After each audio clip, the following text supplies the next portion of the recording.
Bueno, que Dios los bendiga de nuevo. Vamos a entrar en la palabra del día de hoy. Hoy quiero compartirles un texto que está en el Evangelio de Juan. En el Evangelio de Juan. Evangelio de Juan, capítulo 16. El último capítulo de una charla de unos 3 capítulos más o menos que Jesús tuvo con los discípulos.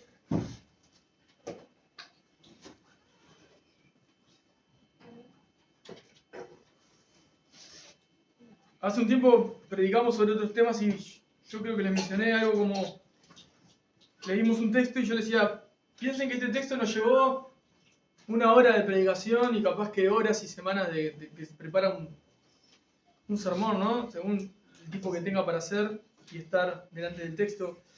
Pero esos textos generalmente se transmitieron en minutos. Se hablaron en... Quizá la charla que Jesús tuvo del capítulo 3 al 16 pudo haber sido de 1 hora, de media hora, 20 minutos, de 15 minutos, de 5 minutos. No lo sabemos en la velocidad que lo haya expresado, lo haya compartido, pero la realidad es que habló tanta verdad, porque es la verdad, que vamos a ver un poquito de esto también, ¿no? Como dice el título ahí, ahora no lo pueden sobrellevar. Que hoy, ya, ¿no? 2000 años después, nos seguimos parando frente a los textos y seguimos profundizando en las verdades que Jesús compartió. Cuando un poquito más adelante del texto que vamos a ver hoy, Jesús orando al Padre, ora, santifícalos en tu verdad, tu palabra es la verdad. O sea, a través del poder del Evangelio, a través del poder de la palabra, el Señor pide al Padre que sus discípulos, los hijos de Dios, sean apartados del mal para vivir para Dios. Entonces, pensando desde ahí, pensando qué profundidad, ¿no? La anchura, la profundidad, ¿verdad?, del amor de Dios está tan manifestado en su misma palabra que lo que él habló es mucho más profundo que el tiempo que pudo haber durado en tiempo real cuando lo transmitió. Es tan así que obviamente que su palabra es viva y sigue dando vida por el poder de la palabra. Ahora, llegando al capítulo 16, yo no voy a entrar en todos los contextos que están alrededor, solo que sepan que esto viene de una charla con nuestros hermanos ya de un buen tiempo, y él ya llegando al final, comienza este capítulo 16 antes de que él orara por los discípulos al Señor, al Padre. Y el capítulo 16 comienza diciendo lo siguiente, después vamos a ir viendo algunos puntos, capaz que vayamos un poquito para atrás o adelante. No lo vamos a ver todo, vamos a ver los primeros 15 versos. Dice así: estas cosas les he hablado para que no tengan tropiezo.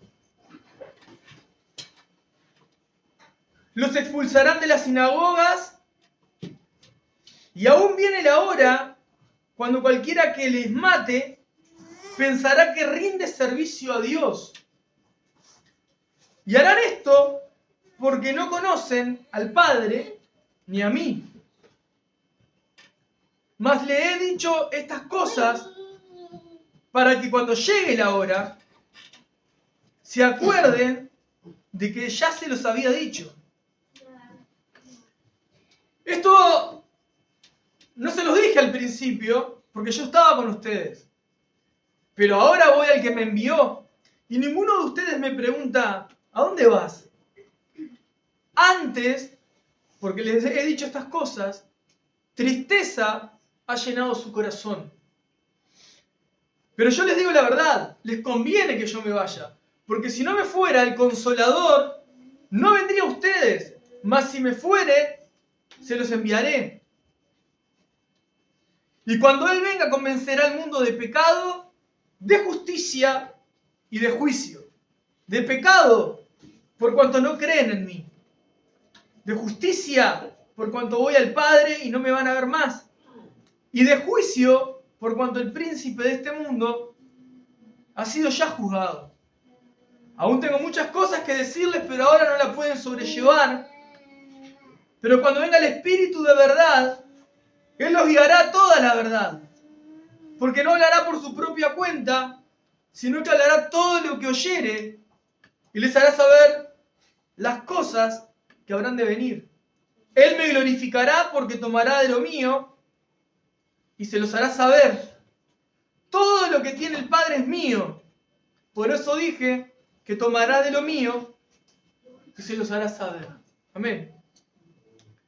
Bueno, ahí tenemos a nuestro Señor Jesús hablando con nuestros hermanos, anunciándole cosas que ellos aún no habían vivido. No lo entendían, no lo habían experimentado, no sabían de qué iba a tratar. Y aunque algunos capítulos atrás, capítulo 14 por ejemplo, y rodando el 3 incluso, Pedro en un momento y Tomás incluso le hacen una mención a Jesús como diciendo, Jesús dice que se entiende que si se va a ir, donde va no van a poder estar, y le preguntan, ¿a dónde vas? Le pregunta a Pedro, le dice, a donde vayas yo iré contigo y demás, y bueno, ahí después le dice que lo va a negar Jesús. Y Tomás también hace la misma pregunta un poco después, o más o menos la deja entrever. Pero Jesús acá le dice que nadie le pregunta a dónde va. Si leemos el primer verso, Jesús viene hablando de lo que viene hablando antes, que yo no voy a entrar a eso, pero Él dice, estas cosas les he hablado para que no tengan tropiezo. ¿Cuál fue la intención de Jesús? Dejarlos preparados para todo lo que iba a suceder, para que no tropezaran. Estas cosas les he hablado para que no tengan tropiezo. El primer verso de Juan 16 es hablando de todo lo que viene hablando anteriormente. Y les aclara un poco más. Les expulsarán de las sinagogas y aún viene la hora cuando cualquiera que les mate pensará que rinde servicio a Dios. Y harán esto porque no conocen al Padre y ni a mí. Más allá que yo quiero ponernos en el lugar que está pasando, Jesús le está hablando a los discípulos, el Señor van a venir a buscarlo, Él va a ir a la cruz, va a tener ese tiempo de oración con el Padre, va a orar por sus discípulos, pero Él está hablándole de cosas que van a pasar a un futuro no muy lejano. Más allá que estaba el Señor preparándoles para lo que iba a suceder un poquito más adelante en tiempo, hoy mirándolo al texto, los que conocen un poco de historia lo van a entender y los que no, bueno, la realidad es que aún el día de hoy, y en la historia mucho más marcado, el nombre de Dios se ha matado creyendo que le estaban rindiendo culto a Dios. O sea, en nombre de Dios, creyendo que venían en nombre de Dios, creyendo que estaban rindiendo un servicio a Dios, mataban a aquellos que no creían en Dios, o que no pensaban igual, o que no pensaban igual a aquellas personas y autoridades que decían seguir al Dios vivo o al Dios verdadero. Y Jesús ya los está preparando, van a expulsarlos de las sinagogas, va a venir el tiempo cualquiera que los mate va a pensar que rinde un servicio a Dios. Y a mí eso me hizo pensar un montón de cosas. Porque Jesús te está diciendo, va a venir el tiempo donde personas creen estar sirviendo a Dios, pero no la están sirviendo. Y sacándolo de lo más trágico que puede pasar, que es que alguien mate en el nombre de Dios, aún hoy muchos están rindiendo servicios a Dios creyendo que le están sirviendo a Dios, pero no están sirviendo a Dios. Muchos están sirviéndose a sí mismos, muchos, como hablábamos con los hombres, están solamente sirviendo al ojo, como Pablo exhorta a los esclavos, ¿no? Siervos obedezcan a sus amos no sirviendo al ojo, sino teniendo temor del Señor. Y reflexionábamos un poco de cuántas veces nosotros tendemos a servir a los demás solamente porque buscamos el beneficio de eso o porque queremos tapar, ¿no?, el sol con un dedo o llenar el ojo del que nos está mirando. Es decir, de afuera nos vemos bonitos, pero dentro, como el Señor reprendía a escribas y fariseos, eran sepulcros blanqueados, en realidad estaban muertos espiritualmente. Por fuera funcionaban como tendría que funcionar, pero estaban muertos en sus delitos y en sus pecados. Tenían en el interior pudredumbre, no habían nacido de nuevo. No conocían a Dios. Y hablamos de la importancia de que nuestra vida cristiana sea de adentro hacia afuera y no de afuera hacia adentro. O sea, quiero decir que todo lo que fluya, como dice Santiago también en las cartas doctrinales, sea, ¿no?, agua dulce, no agua amarga, ¿no? Una fuente no va a vertir dos tipos de agua diferentes. Y cuando nosotros ponemos la vista de Cristo, o sea, quitamos la mirada de Jesús y comenzamos a mirar lo que se tendría que correctamente ver, buscamos aparentar lo que no somos.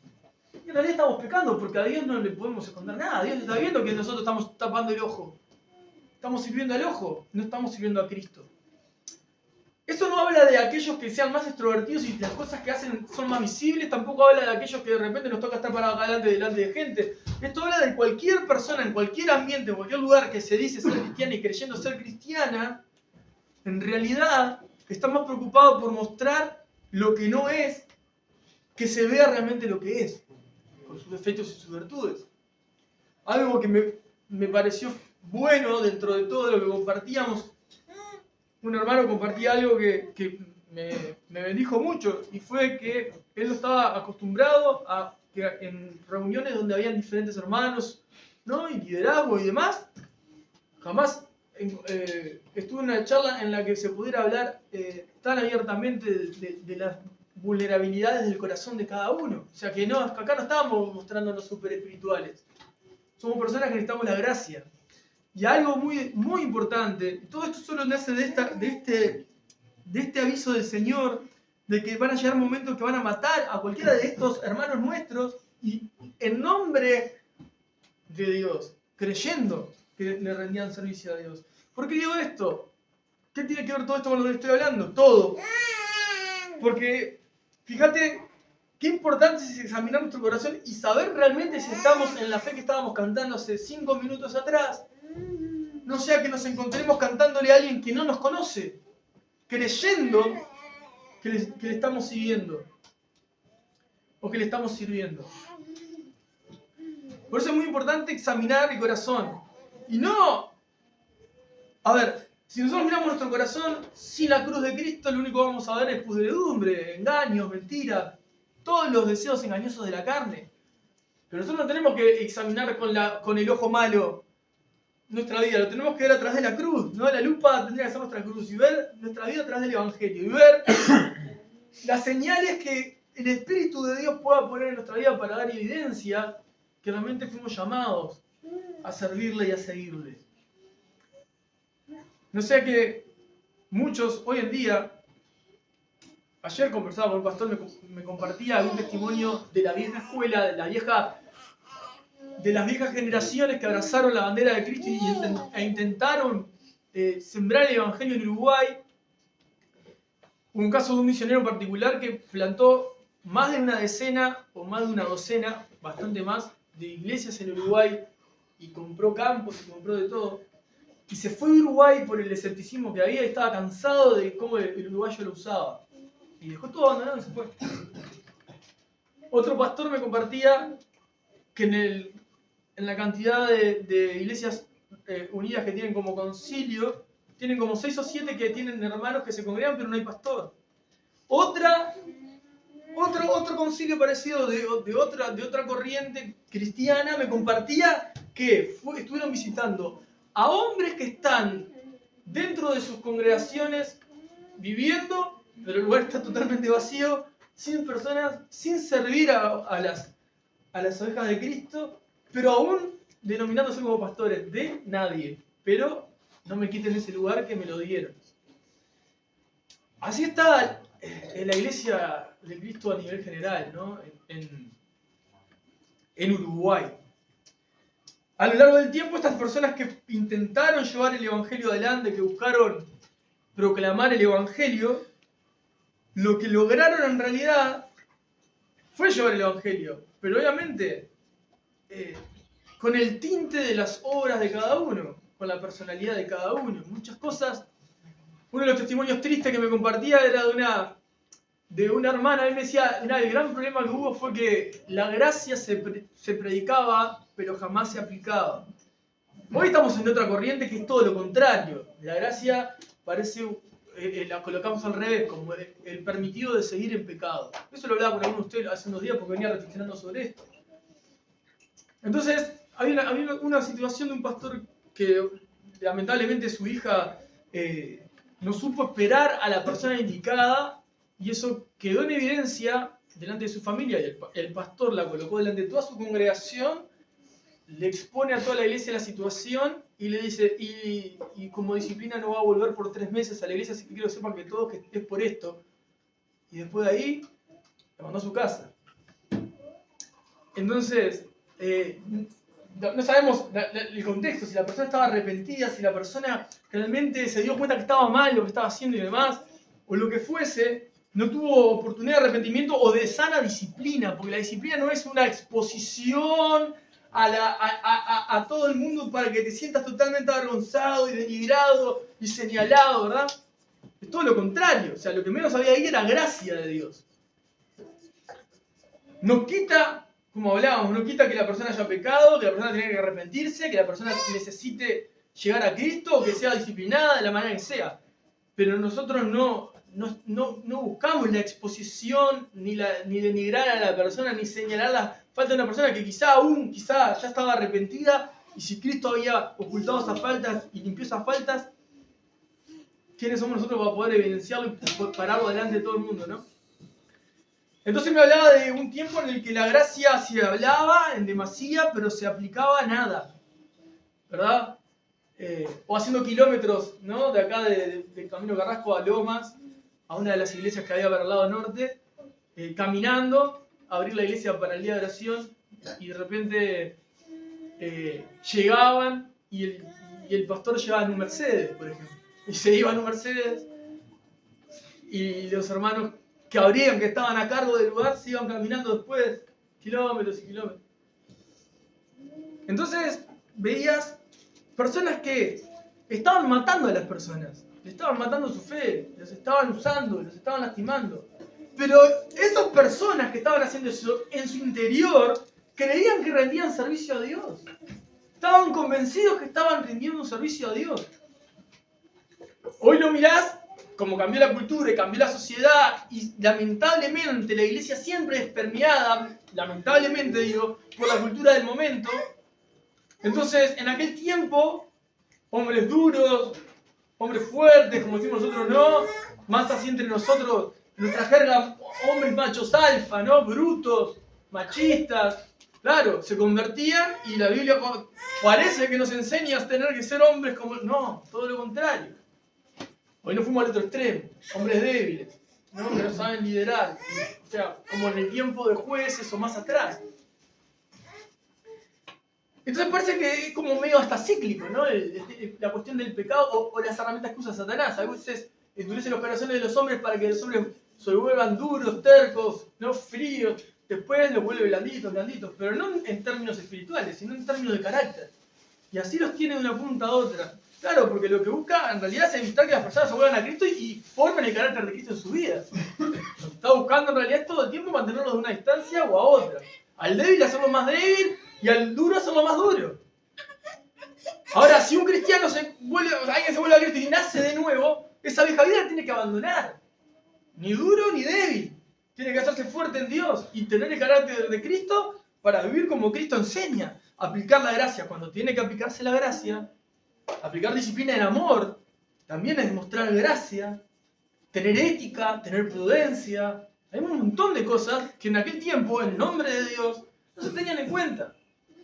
Y este pastor me decía, mirá, yo fui uno de los que con mis hermanos le pedimos a gritos a nuestro padre que dejara el ministerio, que vaya a buscar un trabajo a otro lado y trabaje de otra cosa. Porque nos llegaron a cortar la luz de casa y el agua, pero él decía, la iglesia no puede estar sin luz. Y nosotros no teníamos para comer de repente. Pero era un hombre fuerte, que se tenía que ver con un hombre de Dios. Y era tan la responsabilidad del llamado divino, que su casa se estaba viniendo abajo. Pero es por la gracia de Dios, ¿no? Solo por la gracia de Dios, este pastor, que en ese momento era un adolescente que no quería hacer nada con Cristo ni con la iglesia, ya llegando a sus 30 años, se convierte a Cristo. estando en otro país, recordó las oraciones y recordó que su madre estaba orando por su vida y volvió a Uruguay y de ahí volvió directamente a pastorear. Fíjate que todo lo que Dios sembró y enseñó a lo largo de los años en su vida siempre quedó ahí plantado. No fue un neófito que nació y no entendía nada. Ya tenía toda la formación previa, solo que no se había vuelto el Creador. El Señor volvió su corazón y él volvió y hoy sirve al Señor. Ya tiene 50 años, pero sirve hace años el Señor. Entonces él me decía, yo soy de la generación que pudo ver la dureza y la brutalidad de nuestros ministros que lo hacían con un buen deseo y un buen corazón, pero con ignorancia, dejando en el camino una cantidad de heridos.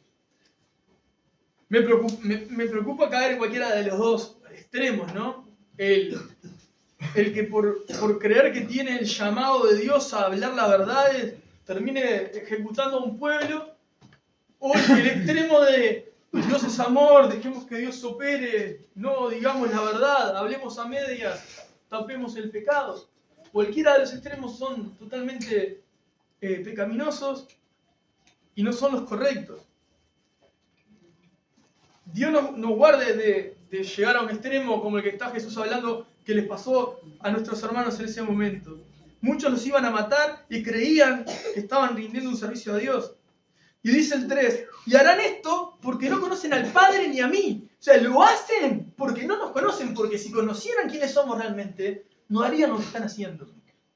Y eso es algo que yo lo escucho, lo leo, y me lo leo para mí hoy, y lo pienso porque el 3 es, las cosas que yo hago que están mal, las cosas que yo hago que no son acorde a su escritura, las cosas que hago, pienso que no son acorde a lo que Dios dice, las hago porque no estoy conociendo perfectamente quién es el Padre y quién es Jesús.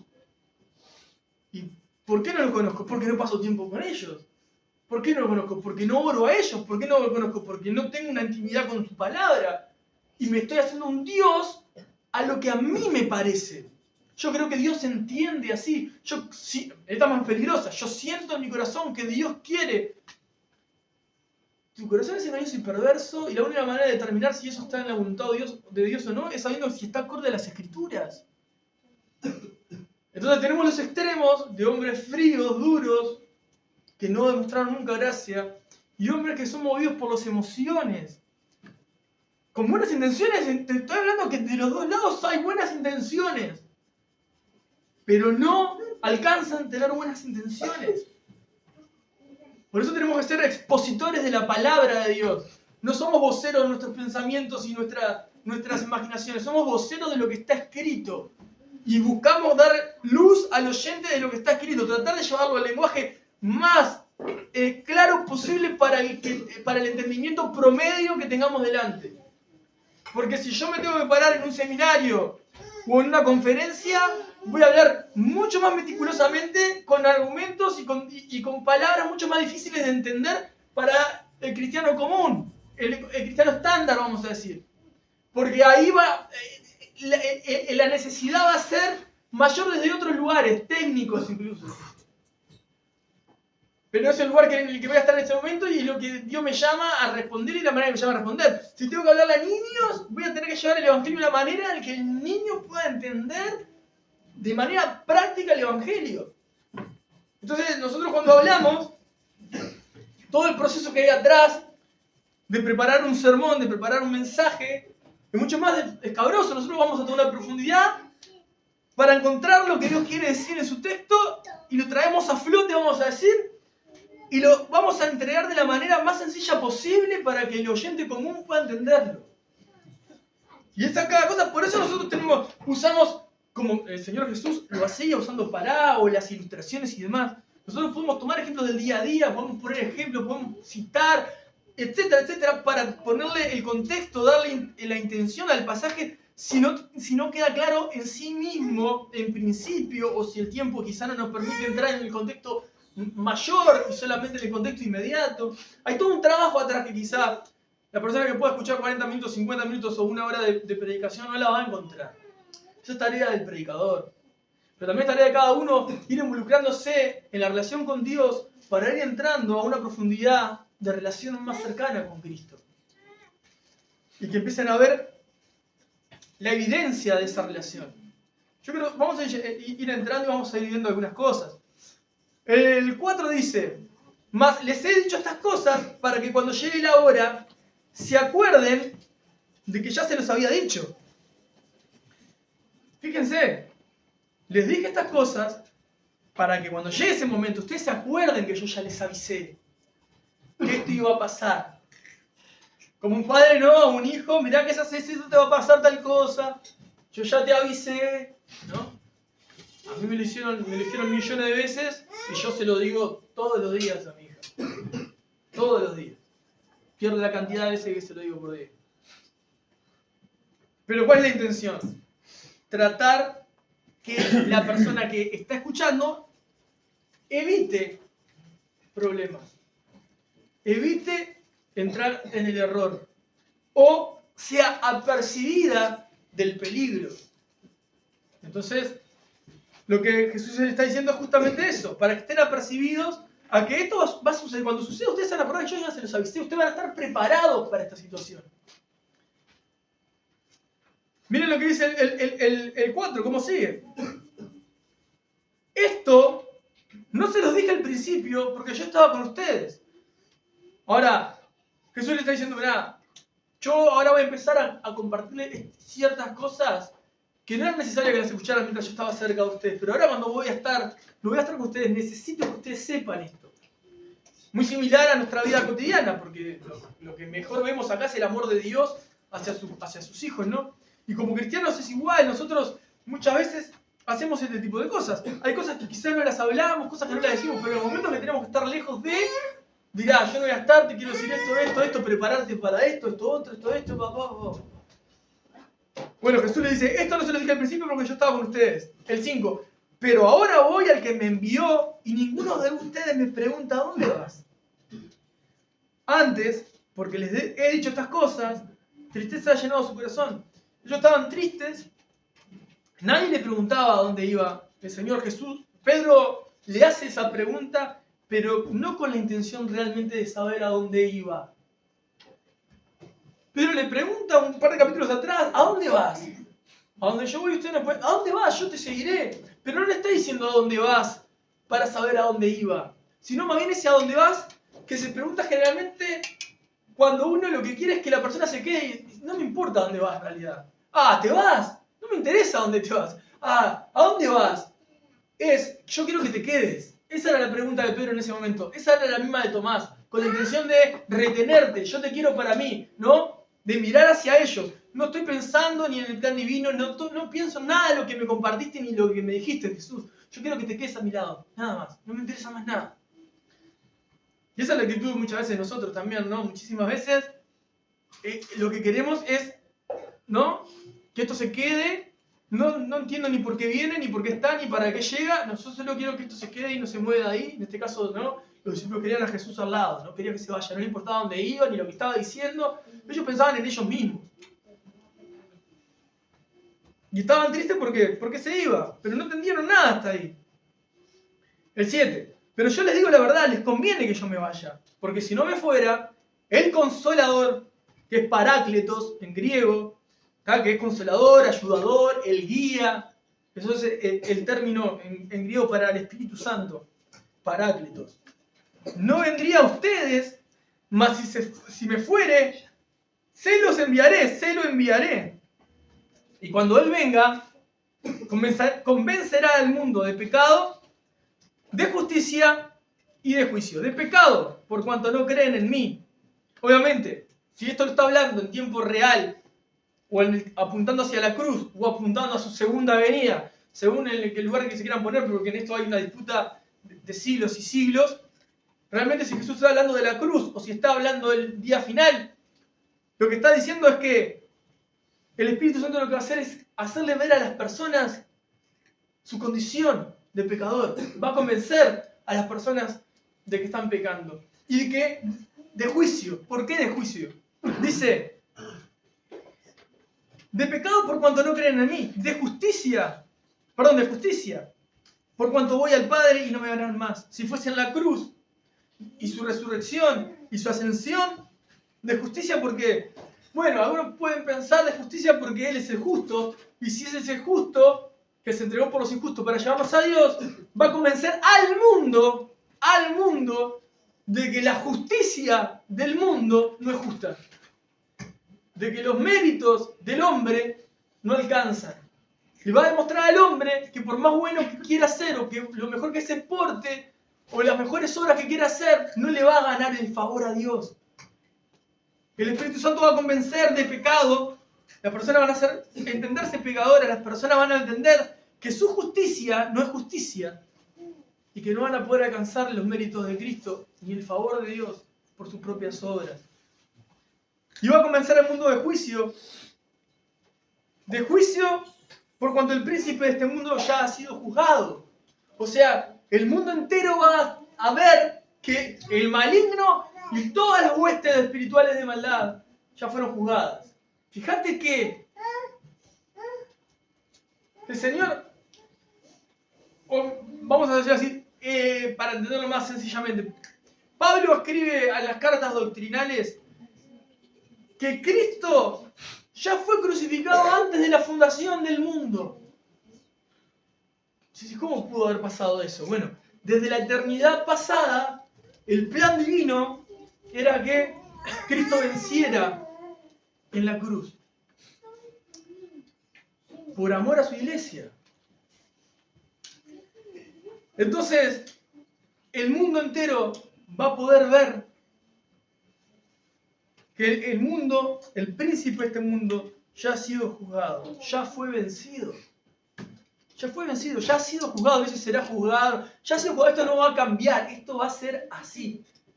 Y algo bien interesante sobre esto, de hablar de que esto ya es así y no hay forma de que no cambie, porque si la fuerza humana, la voluntad humana pudiese cambiar los planes de Dios, Dios no podía haber dejado todo escrito desde el principio y el final de la historia. Si lo dejara a nosotros, a merced de nosotros, vamos a decir, deposita a nosotros la voluntad de salvación de cada uno, porque ya te la regaló, ahora cuidarla hasta el final. Como las fuerzas humanas todos nos vamos al infierno. Si no podemos sostener la vida cristiana sin la ayuda del Espíritu Santo, sin la comunión constante del Espíritu de Dios sobre nuestra vida, si Él no comienza la obra y la termina, nosotros la vamos a terminar por Él. Imposible. Imposible. Es más, eso genera un conflicto en la Trinidad. Porque el que escoge es el Padre. Dios es el que escoge a sus hijos. El Hijo es el que viene a dar su vida. ¿Para qué? Para rescatarlos. Y el Espíritu Santo es el que los llama y los santifica, los preserva y los hace perseverar hasta el final. Ahora, si la persona en su voluntad patea el tablero y dice gracias por todo, yo sigo mi camino, vamos a decir, pisotea la sangre de Cristo y escupe la cruz, ¿ah? ¿Qué pasa? Bueno, número uno, o falló el Padre porque eligió mal, o la sangre de Cristo no tenía tanto poder para limpiar los pecados de esa persona, o el Espíritu Santo no tenía el poder para poder llamarlo, santificarlo, preservarlo y guardarlo hasta el final.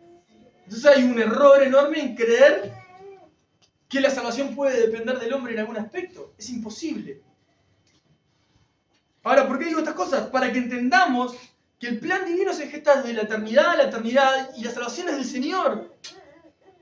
Nosotros estamos caminando en esta reproducción que Él hizo, maravillosa, y nos da parte para poder disfrutar de este andar con Él. Ahora, esto no es el corazón de lo que les quiero compartir en sí hoy. El verso 12 dice, aún tengo muchas cosas que decirles, pero ahora no las pueden sobrellevar. Y aunque nosotros podemos pararnos en diferentes lugares del texto para darle énfasis a ciertos aspectos del texto, hoy quiero hacer énfasis en este 12 que pasa desapercibido, que hasta quizá ni siquiera hay comentarios prácticamente de este verso. O sea, hay profundidad de comentarios sobre los versos que existen alrededor y demás. Pero de este prácticamente no existe nada en profundidad. Pero una de las cosas que a mí me hacía pensar en la obra del Espíritu Santo, como tiene como subtítulo esto, es que el Espíritu Santo es una persona. La persona, por definición, muestra emociones, acciones las personas se relacionan. A diferencia de las sectas como los testigos de Jehová que creen que es una fuerza activa, impersonal, nosotros entendemos por la Escritura que el Espíritu Santo es Dios, es la tercera persona de la Trinidad, o como se decía en los primeros cristianos, la triunidad. Somos tres, pero es una unidad, es uno. Dios es uno, en tres personas, pero es uno. Y esta persona, el Espíritu Santo, viene a habitar en la vida del creyente. Y si es una persona que tiene emociones, que se puede entristecer, como le dicen los apóstoles a Ananías y a Zafira, ¿no? Que le dicen, contristaron al Espíritu Santo. ¿Cómo lo vas a entristecer? O no contristéis al Espíritu de verdad. ¿Cómo vas a entristecer algo que es una fuerza impersonal? Si se entristece es una persona, y si es una persona, esa persona es Dios. Y habita en el creyente, en el Hijo de Dios. Y el Espíritu Santo, siendo persona, busca relacionarse con sus hijos. Dios busca relacionarse con sus hijos. Y esa persona habita dentro del Hijo de Dios. Es Dios viviendo adentro del Hijo de Dios. En su plenitud. Ese Espíritu de Dios es el que mora en los creyentes. Ese Parácletos es el consolador. Es el guía. Es el ayudador. Y así como sin darme cuenta hoy, estaba reflexionando que las últimas 3 o 4 sermones que vengo compartiendo hacen alusión y apuntan a la persona del Espíritu Santo. O sea que hay una preocupación de Dios para que las personas vivan en santidad apartadas del mal, entendiendo que se pueden apartar únicamente del mal si tienen una relación con el Espíritu Santo. Si se relacionan con el Espíritu de Dios. Si tienen esa forma de entablar relación con el Espíritu Santo. Miren, vamos a Corintios un segundo. Yo no quiero robarles tampoco mucho tiempo, pero quiero que vayamos a 2 de Corintios, al capítulo 13. No sé si alguien tiene la posibilidad de leer alguna otra versión, más allá de la Reina Valera 1960. Por ejemplo, la Reina Valera antigua, que el término que usa es mucho más acertado que el que está escrito en esta traducción, a mi entender.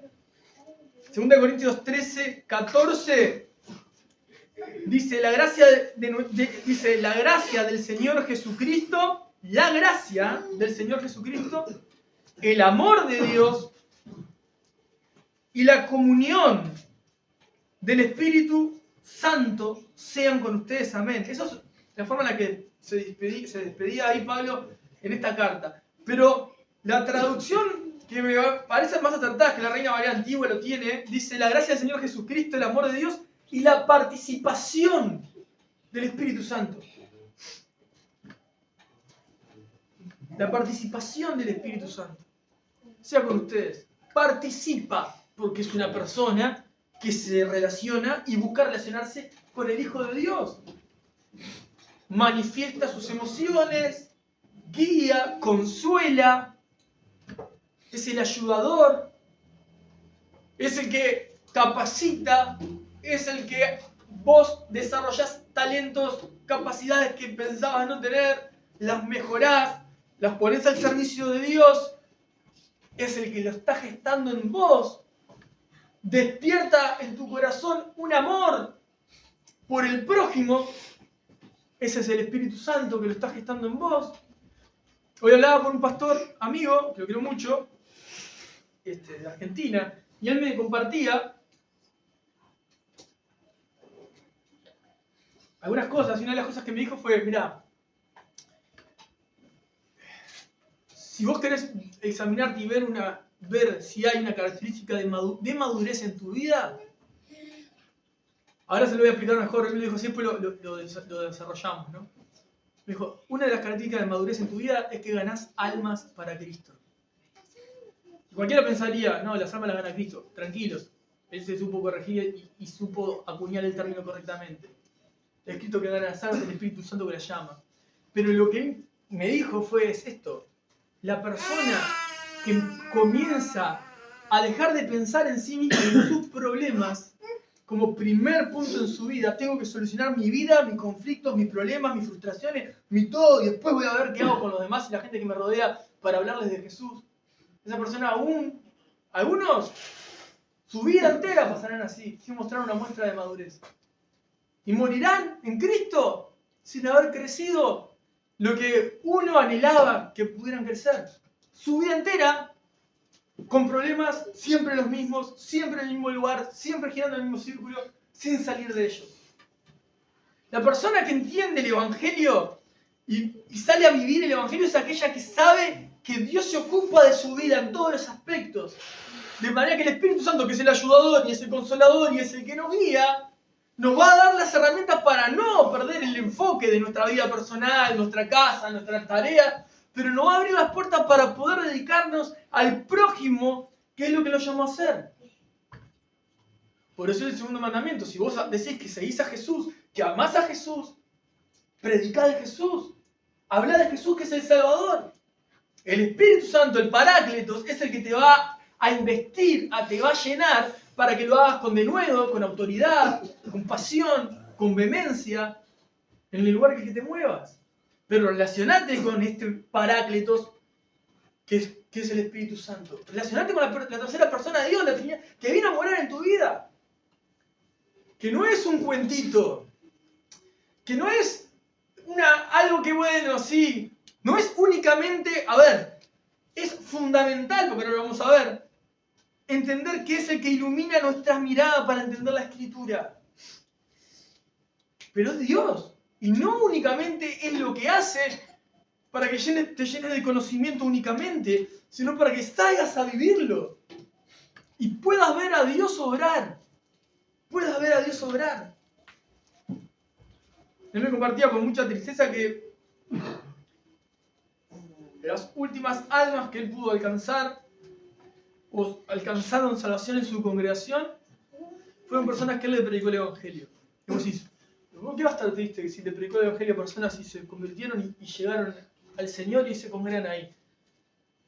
Y él me dice, mira, lo que más tristeza me da es que tenga que ser el pastor que haga esa tarea, y el 98% de mi congregación, Rafa, es del tipo de personas que te acabo de decir.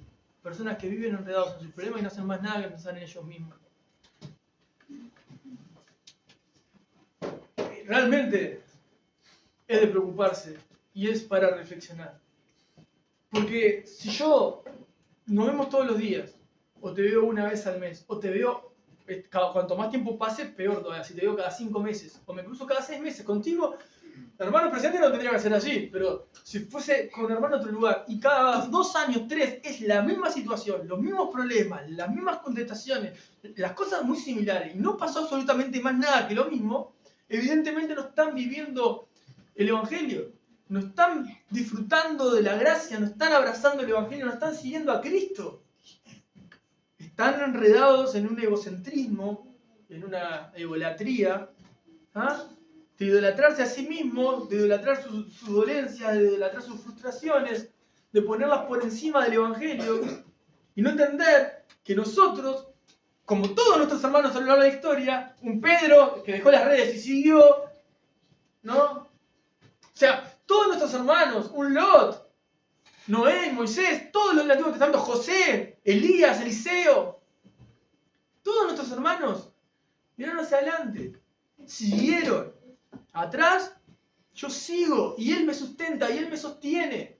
Y yo puedo ver su providencia, puedo ver su cuidado, puedo ver cómo cuida de mi vida, puedo ver cómo cuida de mi familia, puedo ver cómo se abren las puertas, puedo ver cómo Él llama a personas. Entonces es tan importante poder decir, Señor, deseo vivir de esta manera. Ahora, ¿por qué no sucede que no sucede?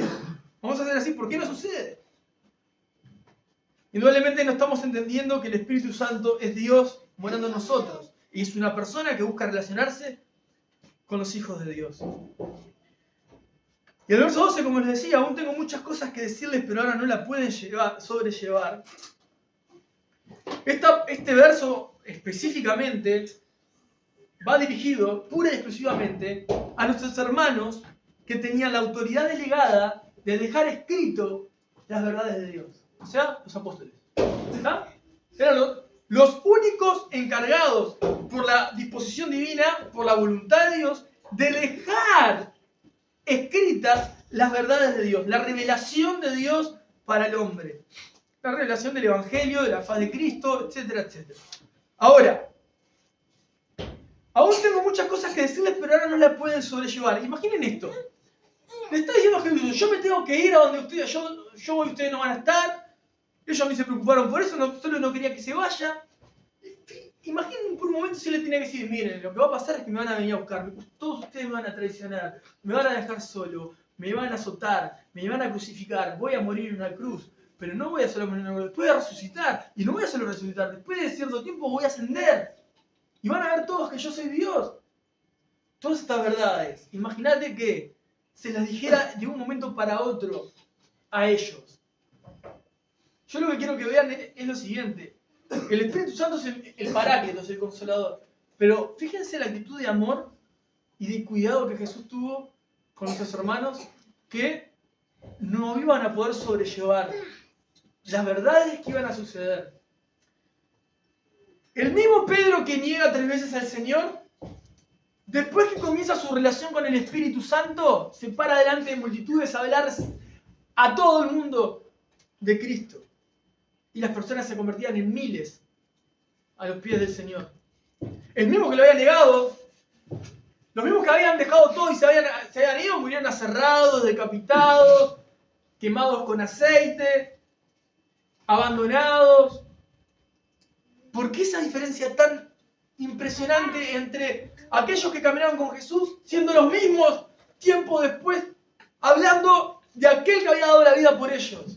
Porque tenían una relación con el Espíritu Santo, y porque estaban llenos del Espíritu Santo, y porque vivían acorde al Espíritu de Dios, y se enfrentaban delante de todo porque ya no tenían un espíritu de cobardía, tenían un espíritu de ¿qué? De amor, de dominio propio, de poder, en el Espíritu Santo, porque tenían una relación con el Espíritu Santo. Entonces no estaban viviendo una vida cotidiana como la que vivimos nosotros, llena de preocupaciones, llena de responsabilidades. Todas las que vas a nombrar en tu mente y puedas estar pensando son todas egocéntricas.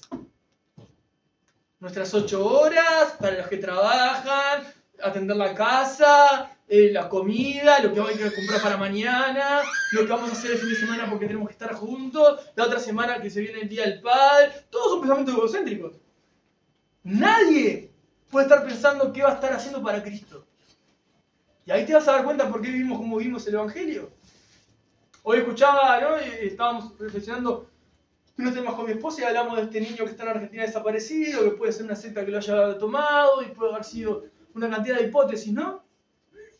El sufrimiento que podemos tener en nosotros, si es que la compasión está en el corazón de nosotros, tiene que estar porque está el Espíritu Santo, de ser movidos a misericordia, de ser movidos a compasión. Bueno, mi reflexión en el asunto es el siguiente. La iglesia tiene que predicar a Cristo. La iglesia tiene que hablar de Jesús.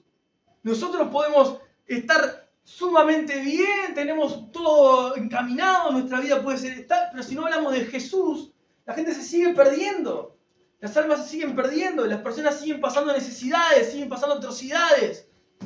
Si te conmueve un niño, si te conmueve una madre en necesidad, o si te conmueve una persona que queda en la calle, o lo que sea que pase, miren, al niño o los niños con necesidades se las podemos cubrir.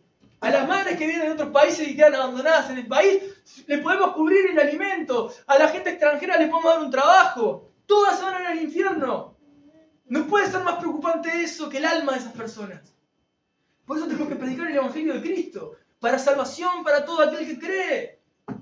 No tenemos que guardarnos el tesoro mayor que tenemos, que es Jesús. Nos tiene que mover a decir, yo tengo que hablar de Jesús. Tengo que hablar de Jesús. Es el que salva. Es el que consuela los corazones más que lo que vos podés consolar a alguien con un abrazo. Es el que transforma las vidas. No hay otro. Ese es nuestro Salvador. Si no hablamos de Él es porque no lo conocemos tanto. ¿Qué tipo de servicio le estamos rindiendo? Porque sí, yo entiendo. Nosotros apelamos siempre a procurar una vida que agrade a Cristo, comenzando desde el hogar. O como el Señor, ¿no? En los evangelios, vayan, ¿no? Y hagan discípulos a todas las naciones, comenzando en Judea, ¿no? La primera tierra para aquellos en el momento. Samaria, el enemigo. Y hasta los confines de la tierra. Y todos argumentamos, comenzamos por casa. Pero comenzamos. No puedo tener 80 años decir, no, sigo en casa, ¿viste? Sigo en casa. No, pero pará, hay algo que está mal. Porque ahora tomaste tu casa como refugio para no hacer nada.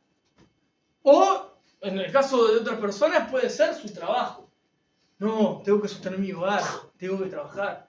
En realidad lo que estás haciendo es un servicio que decís es a Dios y no es a Dios. O tengo que sostener mi familia, mi esposa me necesita, mi hijo me necesita. Y en realidad no es que te necesitan, también te necesitan, pero necesitan a Cristo y ver a Cristo a través de tu vida y en tu vida, no obrar solamente adentro de casa, sino ver cómo Dios se manifiesta a través de tu vida en el diario vivir, en la gente inconversa. Tenemos que hablar a Cristo al inconverso, al que no conoce a Jesús. Mostrarnos al mundo para que la luz de Cristo llegue a ellos. Estar entre ellos. No tenemos que estar viviendo metidos en cuevas lujosas, lindas, llenas de comodidades. Tenemos que anunciar el Evangelio, hablar de Jesús. Entiendo perfectamente que el amor de Dios y el cuidado que Dios tuvo con nuestros hermanos en ese momento. Yo les voy a decir dos características obvias de por qué Jesús no le dijo todo lo que venía después. Y todo lo que ellos escribieron, porque escuchen esto, los evangelios, el libro de Hechos, las cartas doctrinales y el Apocalipsis, fueron escritos porque el Espíritu Santo guió, inspiró a cada uno de ellos a escribirlo, porque el Espíritu Santo les habló lo que Jesús le habló al Espíritu Santo. Que fue lo que Jesús les decía, aún tengo muchas cosas por decir, pero no lo pueden sobrellevar. ¿Qué les estaba diciendo? Va a venir el momento que el Espíritu Santo le va a hablar todo lo que yo le voy a decir a él para que ustedes lo vivan y lo vivan. Si bien hoy el Espíritu Santo cuando dice, pero cuando venga el Espíritu de verdad, Él los guiará a toda verdad, de eso se trata, dejó escrita la verdad del Espíritu Santo por medio de los apóstoles, Él los guiará a toda verdad, porque no hablará por su propia cuenta, sino hablará todo lo que oyere y les hará saber todas las cosas que habrán de venir. Él me glorificará porque tomará de lo mío y se los hará saber. Todo lo que tiene el Padre es mío, por eso le dije que tomará de lo mío y se los hará saber. Ahora, ¿qué pasa con esto? Si bien ahora está diciendo Jesús claramente, el Espíritu Santo los va a capacitar en recordar y en decir todo lo que yo les tengo que decir y escribir todo lo que tienen que escribir, el mismo carácter, que es el carácter de Cristo y es el carácter de Dios, sigue siendo el mismo para hoy y nos sigue cuidando de la misma manera que cuidó a nuestros hermanos y sigue buscando y guiándonos a su verdad, no como los guió a ellos a la verdad porque estaba toda revelada, entonces la reveló para que ellos la dejaran escrita, sino a nosotros guiarnos a ir a la Escritura para guiarnos en su verdad y no desde las emociones del momento. Las emociones del momento son una luz amarilla enorme en nuestra vida, si bien tenemos que disfrutarlas porque son dadas de Dios y en Dios son una bendición, tenemos que entender que los parámetros de la palabra son las que determinan hasta dónde te estás pasando de la raya, hasta dónde te estás yendo, hasta dónde es que no estás actuando, empezás a sentir, empezás a tener un poco de emoción, sonreír, reírte un poquito, lo que sea, porque puede ser un frío bárbaro o un emocional tremendo. Cualquiera de los extremos está mal y es contraproducente para la vida cristiana. Nuestros hermanos eran inmaduros y nuestros hermanos no iban a poder resistir mucha información. Es muy similar como pasa hoy en día cuando alguien llega a los pies de Jesús. Yo no le voy a estar hablando de las diferentes posiciones que hay sobre el Génesis o de las diferentes posiciones que podemos encontrar sobre el Apocalipsis. Porque para eso hay un tiempo. Y el Espíritu Santo va a ir dándole a la persona, ¿no?, lo necesario a través de su palabra para que la verdad sea revelada, ¿verdad? Sea iluminada a su vida y comience a comprender. Porque vamos a decir en términos más específicos, la verdad ya fue revelada y es Cristo y está todo escrito. Pero el que llega por primera vez delante de la Escritura, por medio del Espíritu Santo, empieza a ser iluminado para comprender la verdad revelada. Pero de eso se encarga el Espíritu Santo. Lo que quiero decir con esto es que esos hombres inmaduros que no podían resistir esa información hicieron grandes proezas. Y los del Antiguo Testamento también quedaron escritos por tener esa fe, como los héroes de la fe en el libro de Hebreos. Entonces, ¿qué es lo que nos está tocando vivir? ¿Cómo lo estamos viviendo nosotros? Yo sé que Dios tiene cuidado sobre nosotros Hay muchas cosas que Dios no nos va a revelar, gracias a Dios, fuera de tiempo, porque hay cosas que no podríamos comprender, no nos daría quizá la madurez. Es demasiada información para mí todo esto, me está perturbando más de lo que puedo entender, ¿verdad? Porque tampoco voy a comer un plato que me reviente. Dios nos cuida, es amoroso, es paciente, es consolador, es ayudador, es guía, pero realmente tenemos que relacionarnos con Él. Sé también que si esto lo viéramos en este tiempo para nosotros, quitando que esto era para ellos y dándoles la autoridad que tuvieron en ese momento para dejar escrito la Escritura, podemos ver el carácter, el amor de Dios, el cuidado del Espíritu Santo, el Consolador, cómo guía y cómo guarda a sus hijos, cómo Él sabe llevarlos en el proceso que en este cuerpo, este estuche pecador resiste, ¿verdad?, para el tiempo que le toque vivir a cada uno. Muchas de las cosas que nos tocan vivir, lamentablemente, son por causa de este cuerpo pecaminoso. Si la obra parece que se está deteniendo, aunque nunca se detiene, es porque no nos estamos relacionando con el Espíritu Santo. Hoy hablaba con un hermano que le decía justamente eso. Mirá, hoy parece que estás en el peor momento de tu vida, pero hoy vas a ver cómo Dios no dejó de obrar. Hoy, y este último lapso de tiempo bastante largo en tu vida, es la vez que estás más firme en cuanto a trabajo, en cuanto a perseverancia en el hogar, en cuanto a la familia, y supuestamente para vos es el tiempo más duro de tu vida. Ahí hay una evidencia de que aunque vos te dejaste relacionar con el Espíritu Santo, Él no detiene su obra y Él sigue trabajando en tu vida por misericordia y por gracia. Pero eso no es la regla. Tenemos que correr a los pies de Cristo. Tenemos que poder disfrutar de la presencia del Espíritu Santo. Tenemos que orar al Espíritu Santo. Tenemos que adorar al Espíritu Santo. ¿Entienden? Él es nuestro ayudador. Es el que, si alguien no sabe qué hacer, si alguien ignora algo, pida sabiduría a Dios y Dios se la da. ¿Y por dónde va a llegar esa sabiduría? ¿Te va a quedar como una bolsa del cielo? No, viene por medio del Espíritu Santo. Él es el Espíritu Santo, el que está contigo en todo momento. Conoce tus debilidades, conoce tus necesidades. Voy a leer el último verso de este capítulo, porque mi intención es recalcar la persona del Espíritu Santo, y el resto quizá pueda quedar para otro mensaje, porque también hay muchas cosas para poder hablar. Pero quiero ir al final de este verso, porque es lo último que Jesús les dice antes de orar por ellos. Y repite un poco palabras que ya él dijo, ¿no? Como en el verso 1. Estas cosas les he hablado, para que no tengan tropiezo en el verso 1. Y el verso 33 dice, estas cosas les he hablado para que en mí tengan paz. En el mundo tendrán aflicción, pero confíen, yo he vencido al mundo. Por lo tanto, te está diciendo, todo lo que yo ya les estoy hablando, y para nosotros hoy es, todo lo que quedó escrito en la Escritura es lo necesario para que vos puedas encontrar paz a tu corazón. Hoy oraba por algunas personas que tienen la necesidad de poder tener un seguimiento a través de psicólogos en su vida. Y una de mis oraciones a Dios y mis deseos era a un cristiano, ¿no? Es bastante extraño el tema, pero bueno, si lo escuchás puedes llegar a entenderlos. Pero mi oración es deseo que esos hermanos que necesitan ese oído y ese consejo de una persona a la que también te pagan, ¿no? Puedan succionar, si está bien dicho, desplumar en el buen sentido, comerse todos los frutos del pastor que tengan. Porque para eso están puestos por Dios. Porque ellos sí pueden llegar al alma por medio del Espíritu Santo y transformar los pensamientos y los corazones por medio de la palabra, cosa que no va a poder hacer una persona que para el sistema está avalada como un profesional.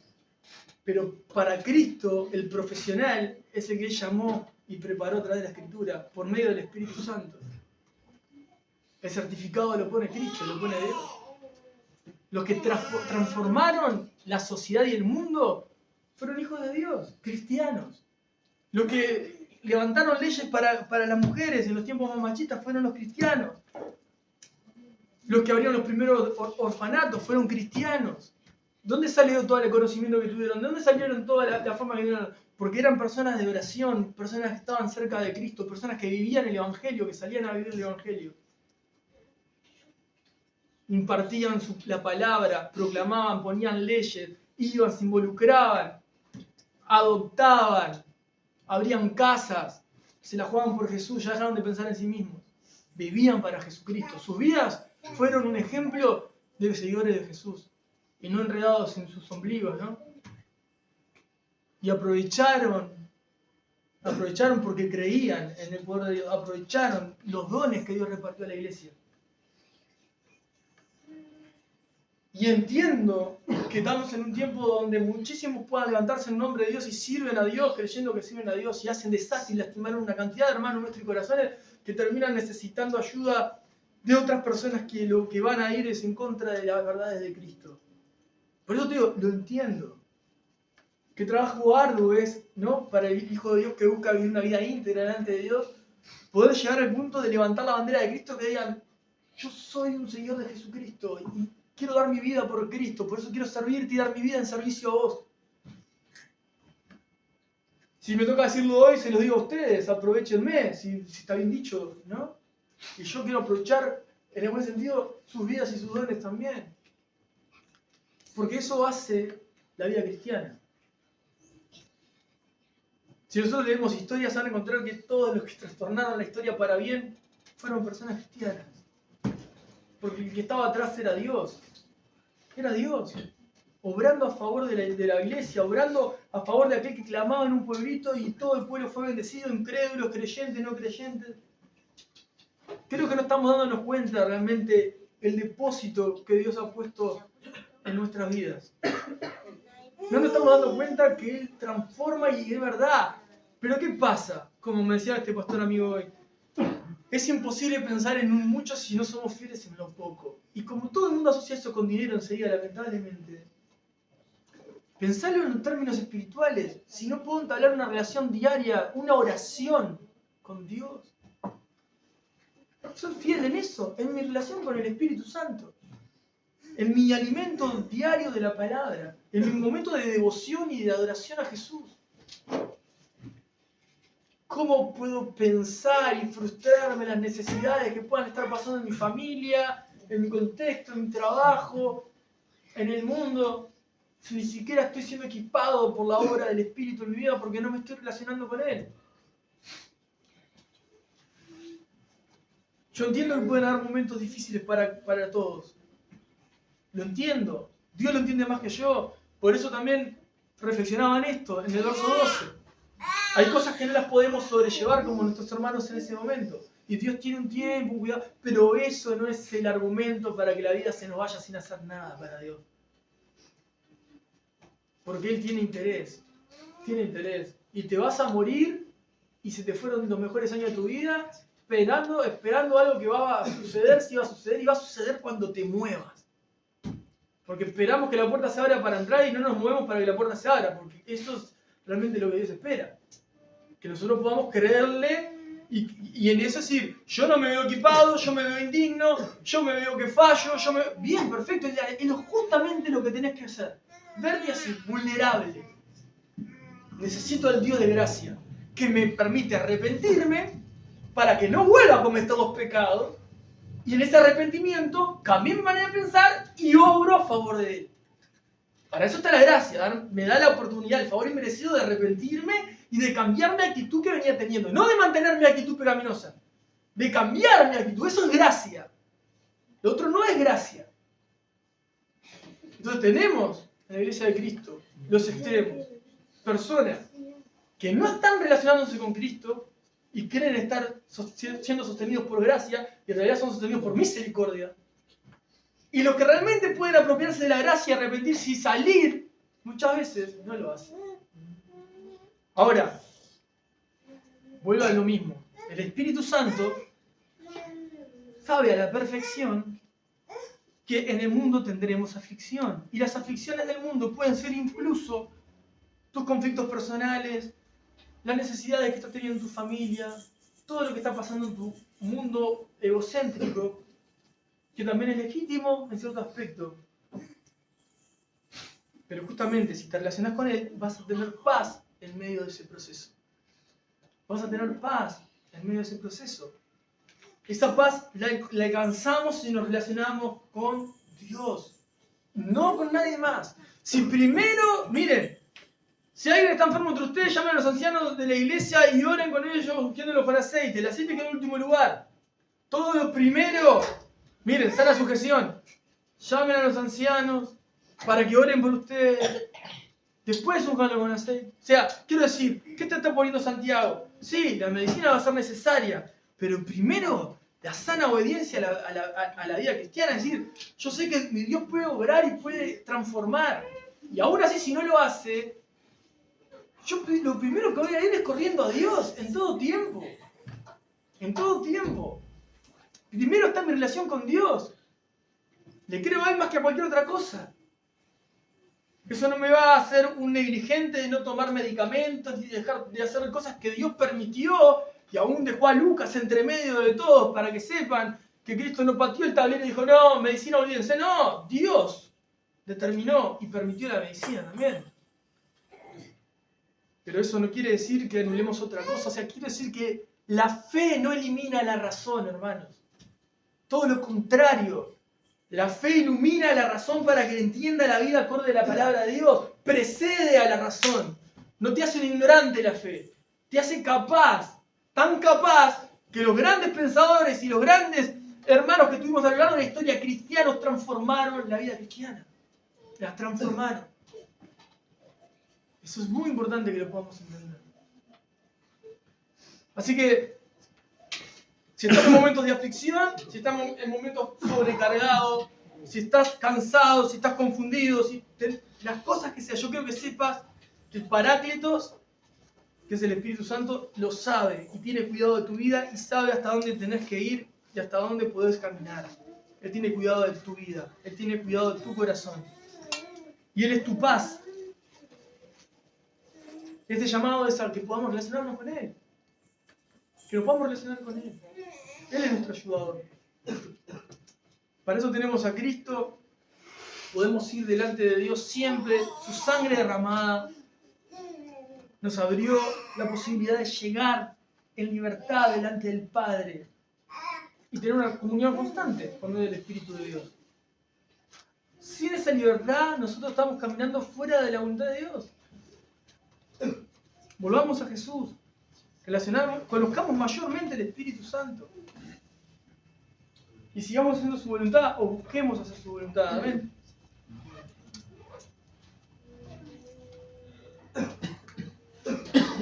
Vamos a hacer una oración breve y vamos a participar de la cena del Señor. Yo le iba a pedir, Pablo, ¿podés